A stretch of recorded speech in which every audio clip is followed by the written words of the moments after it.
సికింద్రాబాద్లోని సీతాఫల్ మండిలో నవదుర్గ భక్త మండలి వారు గత 15 సంవత్సరాల నుంచి అమ్మవారి మండపాన్ని నిర్వహిస్తున్నారని తెలిపారు.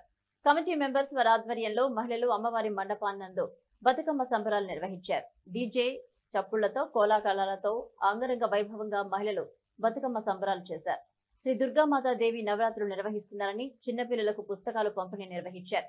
ఈ సందర్భంగా వారు మాట్లాడుతూ అమ్మవారు మండపంలో కాలనీ వాసులు భక్తులు పెద్ద ఎత్తున హాజరై బతుకమ్మ ప్రోగ్రాం నిర్వహించారని తెలిపారు.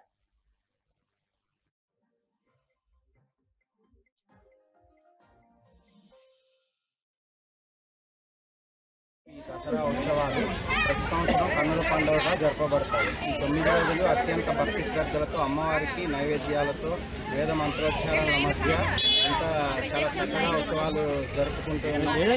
ఈ కమిటీ దీనికి సంబంధించి మన కమిటీ సభ్యులు పెద్దవాళ్ళు ఎవరైతే ఉన్నారో మన శంకర్ అన్న, శ్రీనివాస్ అన్న, చిట్టిరాములు అన్న, రామేష్, కిరణ్, అందరూ మంత్రిబాయి అందరూ ఆధ్వర్యంలో చాలా చక్కగా జరపబడుతుంది. ఈరోజు బతుకమ్మ సెలబ్రేషన్స్ కూడా మహిళా మనులందరి సమక్షంలో చాలా బాగా జరపబడుతుంది. రేపు ఉదయం హోమం నిర్వహించే కార్యక్రమం ఉంది. తర్వాత అన్నప్రసాద వితరణ, ఆ తర్వాత నిమజ్జన కార్యక్రమం కూడా కన్నుల పండుగగా జరుపుకుంటున్నామండి.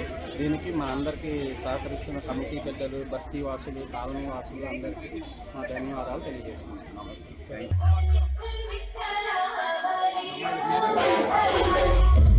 యూ.